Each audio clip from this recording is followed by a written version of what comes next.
Hello everyone, welcome back again हम सबके अपने यूट्यूब चैनल में जिसका नाम है इजी आयुर्वेदा विद विक्की।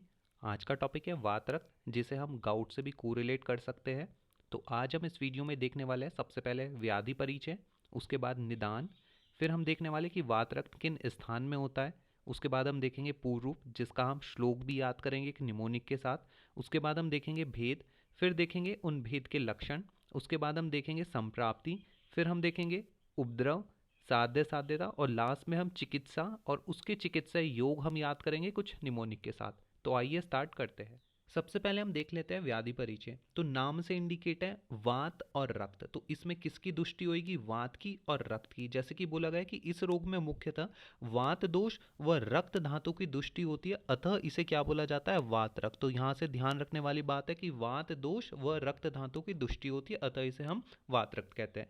दूसरी चीज क्या बोली गई कि इस रोग में मुख्यतः छोटी संधियों में, तो ये इसका कार्डिनल साइन है इस वात रक्त का कि इसमें क्या होता है? छोटी संधि, जो हमारी बॉडी के जो स्मॉल स्मॉल जॉइंट्स होते हैं उनमें क्या होता है? शोथ, शूल और विवरणता। तो ये तीन चीज हमको यहाँ से निकालनी है कि जो हमारी बॉडी में जो छोटी संधियाँ होती है, जो स्मॉल जॉइंट्स होते हैं, उसमें क्या होगा? शोथ होगा, शूल होगा और विवरणता होती है। उसके बाद क्या बोला गया कि आचार्य चरक ने चिकित्सा स्थान में वात रक्त का स्वतंत्र अध्याय के रूप में वर्णन किया है। जैसे कि हम सभी को पता है जो 29 हमारा अध्याय है चरक चिकित्सा स्थान में, वो क्या है? वात रक्त है। और सुश्रुत ने इसका कोई भी स्वतंत्र वर्णन नहीं किया है, लेकिन इसको ही वात व्याधियों के अंदर इसका वर्णन किया है वात रक्त का। ठीक है। उसके बाद क्या बोला गया कि वात रक्त के कुछ पर्याय होते हैं, जैसे कि वात शोणित, वात बलास, खुड्डवात और आड्यवात। ठीक है, तो ये भी आपको पता ही है। और आधुनिक मतानुसार हम इसे किससे कोरिलेट कर सकते हैं? गाउट से कोरिलेट कर सकते हैं इसके सिम्टम्स को। ठीक है, तो ये सारी चीजें हमें ध्यान रखनी है। अब इसके बाद अब हम चलते हैं उसके निदान की ओर। तो वात रक्त के निदान में सबसे पहले क्या बोला गया है? ध्यान रखिएगा, छोटी सी कोटेशन है, आपको याद करनी है। लवण, अम्ल, कटु, क्षार, स्निग्ध, उष्ण, अजीर्ण भोजने। ठीक है, तो इन सब अगर हम लवण, अम्ल, कटु, क्षार, यानी कहने का मतलब है जितने भी पित्त प्रकोपित आहार विहार होता है, क्योंकि इसमें क्या है? वात और रक्त किसके सधर्मी होता है? पित्त के। ठीक है, तो पित्त प्रकोपित जितने भी आहार विहार होते हैं, अगर हम उसका सेवन करते हैं, ज्यादा सेवन करते हैं, तो वात रक्त के निदान बन जाता है। उसके बाद एक कोटेशन और हम याद यहाँ पर कर सकते हैं कि प्रायः सुकुमाराणाम मिष्ट अन्न सुख भोजिनाम। कहने का मतलब है कि सुकुमारों में ज्यादातर ये देखने के लिए मिलता है मिष्ट अन्न, मीठे पदार्थ, सुख भोजिनाम। सुख भोजिनाम मतलब आराम से सैया पर बैठे हैं, आराम से सुखपूर्वक भोजन कर रहे हैं। उसके बाद क्या बोला कि अचंक्रमणशीला नाम, बस कोई भी एक्टिविटी नहीं करता है, एक जगह बैठे रहते हैं, इंस्टाग्राम चलाते रहते हैं। ठीक है, तो वो भी हमारा क्या है? वात शोणित या वात रक्त का निदान बन सकता है। तो ये कोटेशन वेरी इंपॉर्टेंट है कि प्राय सुकुमाराणाम मिष्ट अन्न सुख भोजिनाम अचंक्रमणशीला नाम कुप्यते वात शोणित। ठीक है, तो ये भी हम याद कर सकते हैं। उसके बाद एक कोटेशन और है, प्राय प्रायश सुकुमाराणाम मिथ्या आहार विहाराणाम। ठीक है, जो मिथ्या आहार विहार का सेवन करते हैं उन सुकुमारों में ये वात रक्त होने की प्रोबेबिलिटी ज़्यादा होती है। तो ये निदान है, ये आप अपनी मर्जी से भी लिख सकते हो और चाहो तो इनमें से कोई कोटेशन आप याद कर सकते हो। बढ़ते हैं हम आगे। उसके बाद क्या बोला गया कि वात रक्त के स्थान, very very very very important. यहाँ से क्वेश्चन आता है और आपको पता भी होना चाहिए, और शायद आपको पता भी होगा कि वात रक्त के स्थान क्या क्या होता है। तो देखिएगा क्या बोल रहा है कि वात रक्त सर्वप्रथम हाथ व पैर में अपना मूल स्थान बनाकर पश्चात संपूर्ण शरीर में फैलता है। तो पेशेंट आपके पास कंप्लेन लेके आएगा कि उसके हाथ व पैर के जो जॉइंट्स है, स्मॉल जॉइंट्स है, उसमें क्या हो रहा है? दर्द हो रहा है, शूल हो रहा है, विवरणता आ रही है। ठीक है, तो ये पेशेंट सबसे पहले स्मॉल जॉइंट्स की कंप्लेन आपको देगा, क्योंकि वात रक्त का स्थान ही यही है, क्या? छोटी, सबसे पहले छोटी संधियां, और वो भी मुख्यतः कहाँ पर? हाथ और पैर की। और उसमें भी हाथ और पैर में बोलूं मैं तो पैर में सबसे ज्यादा बोलेगा पेशेंट। ठीक है, तो क्या बोला गया कि वात रक्त सर्वप्रथम हाथ व पैर में अपना मूल स्थान बनाकर पश्चात संपूर्ण शरीर में फैलता है। तो पहले स्मॉल जॉइंट्स में होएगा, उसके बाद धीरे धीरे पूरे शरीर में वो सारी चीजें हमें देखने के लिए मिलेगी। नेक्स्ट क्या बोल रहे हैं यहाँ पर? नेक्स्ट देखते हैं कि अधिकतर यह रोग पैर के अंगूठे से प्रारंभ होता है, जैसे कि मैंने अभी बताया। ठीक है, सबसे पहले स्टार्टिंग कहाँ से होगी? पैर के अंगूठों से। ठीक है, उसके बाद देखिएगा क्या बोल रहा है कि वात रक्त दोनों हाथ के पैरों के सभी उंगलियों और सभी संधियों में अपना स्थान बनाता है। ठीक है, तो ये आप सभी को पता है कि दोनों हाथों के, पैरों के सभी उंगलियों में और सभी संधियों में अपना स्थान बनाता है। उसके बाद क्या बोला गया कि आचार्य सुश्रुत ने इसे चूहे के विष के सम्मान संपूर्ण शरीर में फैलने वाला कहा है। Very very very very very important, ये बात आपको ध्यान रखनी है कि आंखों विष के सम्मान पीड़ा किस में होती है, वात रक्त में। तो ये आपको ध्यान रखना है। ठीक है, बहुत इंपॉर्टेंट है और आपको ये आना चाहिए, आंखों विष। ठीक है, तो ये स्थान है, आपको याद करना है। उसके बाद हम आगे बढ़ते हैं। अब क्या बोला गया, वात रक्त के पूर्व रूप, वेरी इंपॉर्टेंट। श्लोक याद करेंगे एक छोटी सी कोटेशन के साथ और एक निमोनिक के साथ। देखिए, वात रक्त के पूर्व रूप में सबसे पहले क्या बोला गया है, एक छोटे से आपको निमोनिक याद करनी है। वो क्या है, SKSS। ठीक है, SSP। आप हिंदी में भी इसको SKSS को कर सकते हो, स क और फिर स। कुछ निमोनिक्स बताई नहीं जाती, सिर्फ मन में बनाई जाती है। ठीक है, तो वो कर लेना, आप अपना बना लेना, समझदार है आप सभी लोग। SSP। ठीक है, तो स क स। ठीक है, तो देखो डिकोड करते हैं। स से क्या बोला गया, स्वेदो अत्य अर्थम न वा, स्वेद का अधिक निकलना या बिल्कुल ना निकलना। अब आपके लिए क्वेश्चन है कि यही पूर्व रूप और किस व्याधियों का होता है, वो आप मुझे बताइएगा। ठीक है, कमेंट कर देना, मैं पिन आउट कर दूंगा आपका कमेंट कि स्वेद का अधिक निकलना और बिल्कुल ना निकलना ये और किस व्याधि का पूर्व रूप है। तो यहाँ पर से अब हाथ आ जाते हैं हम यहाँ पर वात रक्त के पूर्व रूप में। तो स से बन जाता है या एस से बन जाता है स्वेदो अत्य अर्थम नवा। फिर क से बन जाता है काषणम। काषणम का मतलब क्या है, डिस्कलरेशन। उसके बाद क्या बोला गया, स्पर्श अज्ञत्वम, स्पर्श का ज्ञान नहीं होना। फिर एक और एस से क्या बन जाता है कि शते अतिरुक। ठीक है, तो यहां पर क्या बोला गया कि स्वेदो अत्य अर्थम न वा, स्वेद का अधिक निकलना या बिल्कुल ना निकलना। उसके बाद काषणम, ठीक है, मतलब डिस्कलरेशन। उसके बाद स्पर्श अज्ञत्वम और शते अतिरुक। शते अतिरुक मतलब जहां भी चोट लग जाती है वहां बहुत पीड़ा होती है। उसके बाद एसएसपी, फिर पहले एस से क्या है कि संधि शैथिल्यम आलस्यम। उसके बाद क्या बोला गया, एस से सदनम। और फिर पी से बन जाता है आपका पीड़िको उद्गम। चरक चिकित्सा 29/16 का यह श्लोक है। ठीक है, तो देखो SKSS स बना लेना हिंदी में अपना। ठीक है, तो श्वेत का अधिक निकलना है, बिल्कुल ना निकलना। फिर उसके बाद क्या था, कृष्णता यानी हाइपर पिगमेंटेशन। उसके बाद स्पर्श का ज्ञान नहीं होना, शत लगने पर अधिक पीड़ा। ठीक है, तो स्वेदो अत्य अर्थम न वा काषण्यम, स्पर्श अगुत्वम शते अतिरुक, संधि शैथिल्यम आलस्यम सदनम पेड़ी को उद्गम। ठीक है, बस इतना सा कोटेशन है उसका। और SSP से आप बना ही लेना कि संधि में ढीलापन और आलस्य क्या है, उसके बाद सदन और फिर पीड़िका। ठीक है, पीड़िका का निकलना, ये सारी क्या है, वात रक्त के पूर्व रूप है। तो ये निमोनिक अगर आपको याद हो गई, ठीक है, तो आप ये श्लोक पूरा याद कर ले जाओगे। आगे बढ़ते हैं अब हम वात रक्त के भेद। तो वात रक्त के दो प्रकार से हम भेद याद करेंगे, एक आशय के आधार पर और एक दोष के आधार पर। तो आशय के आधार पर तो आप सभी को पता है, उत्थान वात रक्त, गंभीर वात रक्त और जो दोनों उभय आश्रित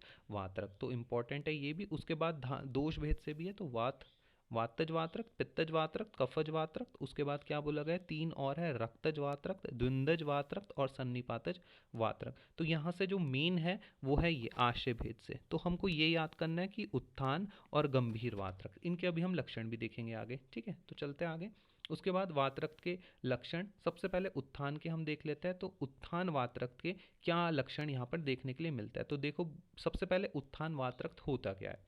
तो जो वातरक्त जन्य लक्षण त्वचा और मांस में आश्रित होता है, तो ये अभी स्टार्टिंग फेज होती है वात रक्त की। ध्यान रखना कि जो वात रक्त के जितने भी लक्षण अभी हमने देखे, वो अगर त्वचा और मांस में आश्रित होता है तो उसे बोलते हैं उत्थान वात रक्त, मतलब स्टार्टिंग फेज है। इसमें क्या मिलता है, कंडू, दाहा, रुग, आयाम, तोद, स्फुरण, कुंचने। ठीक है, तो ये इसका लक्षण है, कंडू, दाहा, रुग, आयाम, तोद, स्फुरण, कुंचन है, ये सारी चीज इसके लक्षण है। तो ये भी आप याद कर सकते हैं। उसके बाद गंभीर वातरक्त, अब गंभीर थोड़ा सा क्रॉनिक केस और बन जाता है। तो इसमें क्या हो जाए कि जो वातरक्त जन्य लक्षण रक्त, मांस, मेद आदि धातुओं में आश्रित हो जाते हैं, उसे गंभीर वातरक्त कहते हैं। और जो हम गाउट बोल रहे हैं ना, गाउट, वो यही है गंभीर वातरक्त। ठीक है, क्योंकि इसमें क्या है, इसमें संधि इन्वॉल्व हो जाएगी, इसमें रक्त, मांस, मेद, जितनी भी धातु है सारी इन्वॉल्व हो जाएगी। इसीलिए ये क्या है, गंभीर वात रक्त है। और इसके क्या लक्षण है, गंभीरे शव्यतु स्तब्धम, कठिनो अंतर नाम। आगे बढ़ते हैं अब हम वात रक्त की संप्राप्ति। तो कैसे वात रक्त होता है, इसकी संप्राप्ति देखते हैं। तो संप्राप्ति आप सभी को पता है कि निदानों के सेवन से वात और रक्त एक साथ प्रकोपित होते हैं। ये आपको ध्यान रखना है कि वात और रक्त एक साथ प्रकोपित होते हैं। ठीक है, अब इसमें थोड़ा सा हमें एक निमोनिक मैं आपको बताता हूँ, सिर्फ समझने के लिए, सिर्फ समझने के लिए, किसी के सामने मत बोलना। ठीक है, सिर्फ समझने के लिए आपको बताता हूँ। इसमें दो चीजें, वात और रक्त। तो वात को हम कोरिलेट करते हैं लड़के से, और रक्त को हम कोरिलेट करते हैं लड़की से। तो सबसे पहले धोखा कौन देता है, आप सभी को पता है। ठीक है, किसी का पक्ष नहीं ले रहा हूं मैं, लेकिन आप सभी को पता है। तो इसमें सबसे पहले एक कंसेप्ट बनाते हैं कि सबसे पहले लड़की धोखा देती है, उसके बाद लड़का उसको धोखा देता है। ठीक है, तो यहां पर भी वात रक्त के केस में भी सेम होता है। अब देखो, निदानों के सेवन से वात और रक्त एक साथ प्रकोपित होता है। ठीक है, दोनों एक साथ दोस्त बने। अब सबसे पहले धोखा किसने दिया भाई, रक्त ने, यानी लड़की ने। ठीक है, तो सबसे पहले क्या हुआ कि निदानों के सेवन से वात और रक्त एक साथ प्रकोपित है, और यहां पर क्या है कि बढ़े हुए दूषित रक्त के द्वारा, पहले क्या हुआ, दूषित हुआ रक्त, और उस दूषित रक्त के द्वारा क्या हुआ, वायु का मार्ग अवरुद्ध हो गया। वायु क्या है, लड़का है। अब क्या हुआ, अब लड़के की बारी आती है। अब वायु के मार्ग, वो रुकी हुई वायु पुनः संपूर्ण रक्त को दूषित कर देती है। अब उसने क्या करा, पूरे ही रक्त को क्या कर दिया, दूषित कर दिया। तो पहले क्या हुआ, सबसे पहले दोनों एक साथ प्रकोपित हुए। यहां पर सबसे पहले क्या हुआ, बढ़े हुए दूषित रक्त के द्वारा वायु का मार्ग अवरुद्ध हुआ। उसके बाद उस संपूर्ण वायु, जो रुकी हुई वायु थी, उससे क्या हुआ, संपूर्ण रक्त दूषित हो गया। अब वो क्या है, जो दूषित रक्त है वो क्या है, खिसक कर नीचे पैरों में इकट्ठा हो जाता है, जिससे कि वायु के साथ वो मिलकर क्या करता है, वात रक्त रोग उत्पन्न करता है। तो फिर से समझते हैं कि यहाँ पर क्या हुआ, वात और रक्त एक साथ प्रकोपित है। सबसे पहले धोखा किसने दिया, रक्त ने। तो रक्त क्या हुआ, बढ़ा। उस बढ़ने की वजह से क्या हुआ, वायु का मार्ग अवरुद्ध हो गया। अब वायु का मार्ग, जो रुकी हुई वायु थी, उसने क्या करा, संपूर्ण रक्त को ही दूषित कर दिया। फिर क्या हुआ, जो वो दूषित रक्त है वो खिसक कर कहाँ गया, नीचे इकट्ठा हो गया। ठीक है, क्या हुआ, नीचे कहाँ पर, पैरों में, छोटी संधियों में इकट्ठा हो गया, जिससे क्या हुआ, वात रक्त रोग उत्पन्न हो गया। लास्ट में क्या हुआ, ब्रेकअप हो गया। ठीक है, तो सिर्फ ये समझने के लिए आपको याद करना है। तो ये शायद आपको समझ में आ गया होगा। अब हम आगे बढ़ जाते हैं। यहाँ पर बोला गया वात रक्ति साध्य साध्य, तो इंपॉर्टेंट है, याद रखने वाली है कि जो एक दोषज व नवीन वात रक्त होता है वो क्या होता है, साध्य।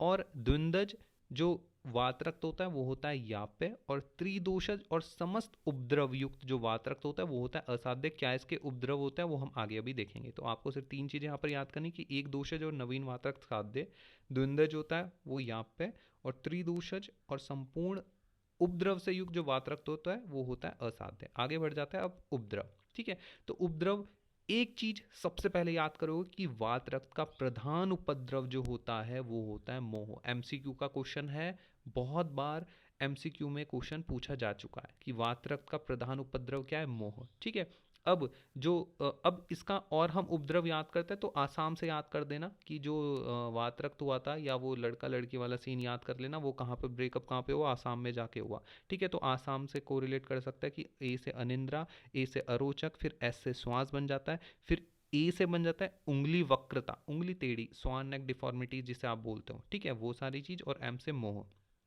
तो ये सारी चीज इसमें आ जाती है। तो ए से अनिंद्रा, अरोचक, श्वास, उंगली वक्रता, टेढ़ी हो जाती है उंगली, उसके बाद मोह, ये सारी चीज आपको इसमें देखने के लिए मिलेगी। ये इसके क्या है, उपद्रव है। लास्ट में हम चलते हैं चिकित्सा की ओर। वेरी वेरी वेरी इंपॉर्टेंट चिकित्सा। ठीक है, तो चिकित्सा में सबसे पहले, किसी भी चिकित्सा हम आयुर्वेद में अगर हम करते हैं तो हमारा 3 गेम वहां पर मेन होता है। क्या, सबसे पहले निदान परिवर्जन, उसके बाद संशोधन चिकित्सा, और उसके बाद संशमन। कोई भी व्याधि आएगी हमारे एग्ज़ाम में तो हम उस व्याधि को भी इसी फॉर्म से, मतलब इसी वे में ट्रीट करेंगे। मॉडर्न मतलब हम एग्ज़ाम के बेसिस पे भी, और हम क्लिनिक में अगर ट्रीटमेंट करते हैं वो भी हम इसी बेसिस पे करते हैं। सबसे पहले निदान परिवर्जन, फिर संशोधन, और उसके बाद संशमन। तो यहाँ पर देख लेते हैं सबसे पहले निदान परिवर्जन। तो निदान परिवर्जन में सबसे पहले सभी में को आपको ये श्लोक याद करना है, संक्षिप्तः आएगा निदान परिवर्जन। जिन निदानों के वजह से क्या हुआ है, कोई भी ये वाली डिजीज हुई है, उनका त्याग करना, उनका परिवर्जन करना, उनका त्याग करना, वही क्या है, सबसे पहले निदान परिवर्जन है। सुश्रुत उत्तर तंत्र 1/25 याद करके साइड फैक्ट देना, सब में आपको ये याद करना है। उसके बाद आती है संशोधन चिकित्सा। अब यहाँ पर ध्यान देने वाली बात है संशोधन। अब देखो, वात रक्त की चिकित्सा आपको याद कराता हूँ। अब देखो, वात रक्त में क्या चीज है, वात और रक्त। तो 3 गेम यहाँ पर बनेंगे। ठीक है, ध्यान रखना, 3 गेम बनेंगे, वात और रक्त। तो वात की चिकित्सा सबसे पहले क्या होती है, बस्ती, पता है आपको। उसके बाद रक्त की चिकित्सा क्या होती है, सबसे पहले रक्त मोक्षण, और रक्त किसके सधर्मी होता है? हमारे पित्त के, और पित्त की चिकित्सा क्या होती है? विरेचन। तो सिर्फ याद करने के लिए आपको बता रहा हूं, 3 गेम से हम यहाँ पर वात रक्त की चिकित्सा देखेंगे। सबसे पहले हमने क्या करा? निदान, परिवर्तन, संशोधन और संशमन। उस संशोधन में भी 3 गेम बनेंगे, वात, रक्त और पित्त। ठीक है, तो सबसे पहले वात की चिकित्सा क्या है? बस्ती। रक्त की चिकित्सा रक्तमोक्षण, और उसके बाद रक्त किसके सदन में होता है? पित्त, और पित्त की चिकित्सा विरेचन। तो सबसे पहले बस्ती है। उस बस्ती में भी वेरी वेरी वेरी इंपॉर्टेंट, ये श्लोक तो आपको भूलना ही नहीं है। ठीक है, न ही बस्ती समम किंचित वात रक्त चिकित्सितम। ठीक है, वेरी वेरी वेरी इंपॉर्टेंट, ये श्लोक मुझे याद चाहिए। न ही बस्ती समम किंचित वात रक्त चिकित्सितम, कि वात रक्त रोग के विनाश के लिए बस्ती के समान कोई दूसरी चिकित्सा है ही नहीं भाई। तो ध्यान रखना, बस्ती एक तरफ, बाकी चिकित्सा एक तरफ।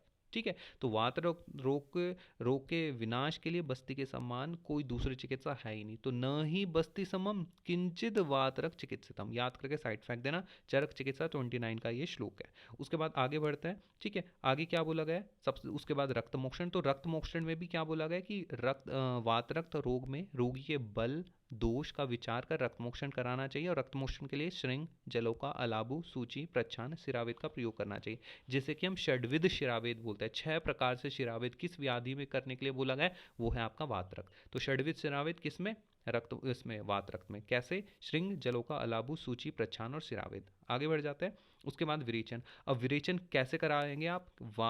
एरंड तेल और क्षीर से विरेचन कराना चाहिए, क्योंकि एरंड तेल क्या है? वात शामक है। ठीक है, इसलिए एरंड तेल के द्वारा और किसके द्वारा? क्षीर से विरेचन कराना चाहिए। ठीक है, उसके बाद हमारा क्या है कि उत्तान वातरक्त की चिकित्सा सूत्र और गंभीर वातरक्त का चिकित्सा सूत्र। तो थोड़ा सा आप ये भी याद करेंगे। तो उत्थान मैंने बोला था, उत्थान मतलब जो स्टार्टिंग फेज है। तो उत्थान में अभी इतनी चीज इन्वॉल्व, धातुएं इन्वॉल्व नहीं हो रही है, ऊपर ऊपर वाली चीजें हैं। मतलब इसको हम लेप, अभ्यंग, सेचन, अवगाह से भी इसको ठीक कर सकते हैं। गंभीर में क्या होता है? धातु इन्वॉल्व हो जाती है, जब हमने देखा था ना पीछे, रक्त, मांस आदि धातु इन्वॉल्व हो जाती है। तो इसमें हम क्या करेंगे? विरेचन और आस्थापन बस्ती और स्नेहपान। विरेचन क्यों? क्योंकि विरेचन क्यों कराएंगे हम?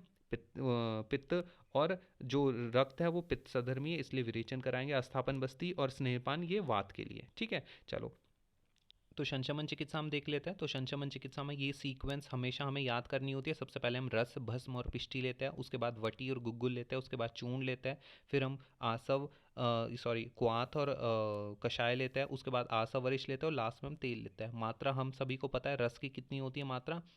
ये वो वाला रस है, ठीक है, वो वाला रस मत समझना, जितनी 125 से 250 mg जिसमें पारद पड़ा होता है। ठीक है, उसके बाद कौन कौन से रस इसमें हम यूज़ कर सकते हैं? तो वात रक्तांतक रस, महावातेश्वर रस, ये सारी चीज़ें। थोड़े से वटी हम देखेंगे। वटी की मात्रा आप सभी को पता है 250 से 500 mg। इसमें आरोग्यवर्धनी वटी, अमृता गुग्गुल, अमृता गुग्गुल वेरी इंपॉर्टेंट है, कैशोर गुग्गुल, ये सारी चीज़ें हम यूज़ कर सकते हैं। चूर्ण की मात्रा आप सभी को पता है, इसमें मंजिष्ठ आदि चूर्ण और चोप चीनी आदि चूर्ण। चोप चीनी आदि इंपॉर्टेंट है, याद करना है आपको। उसके बाद क्वाथ या कषाय, इसमें नवकार्षिक कषाय, very very very very very important, नवकार्षिक कषाय। तो नवकार्षिक कषाय इंपॉर्टेंट है, ये आपको याद करना है। अमृता क्वाथ आपको याद करना है। इसमें आरोग्यवर्धनी वटी आपको याद करनी है। अमृता गुग्गुल आपको याद करना है। चोप चीनी आदि चूर्ण आपको याद करना है। आसव देखते हैं, आसव में कौन कौन सा? मंजिष्ठ आसव, अमृतारिष्ट, ये इंपॉर्टेंट है। सारेवाग आसव, ये भी इंपॉर्टेंट है। तेल में सुकुमारक तेल और पिंड तेल। पिंड तेल वेरी इंपॉर्टेंट, याद करना। ठीक है, तो यहाँ पर ये कुछ योग है आपको याद करने हैं। इसमें अब आपके लिए क्वेश्चन है, वो कौन से पेड़ की छाल का क्वाथ बनाकर हमें वात रक्त में पीना चाहिए, जो कि बिल्कुल वात रक्त को नष्ट कर देता है, वो आप बताएंगे किस वृक्ष। ठीक है, कोई वृक्ष है जिसका क्वाथ में मधु मिलाकर पिएंगे अगर हम, तो वात रक्त वहाँ पर नष्ट हो जाता है, वो आपके लिए क्वेश्चन है। तो ये था हमारा वात रक्त, एक सिंपल वे में मैंने समझाने की कोशिश करी है। अगर वीडियो आपको अच्छी लगी है तो प्लीज़ इसको लाइक कीजिएगा। आप एक दो बार इस वीडियो को देखेंगे, आपको ईजिली वात रक्त याद हो जाएगा। इससे बाहर क्वेश्चन नहीं जाएगा, आप इतना करेंगे आपको, आपके लिए इतना मोर देन इनफ है। तो thanks for watching, keep supporting, thank you.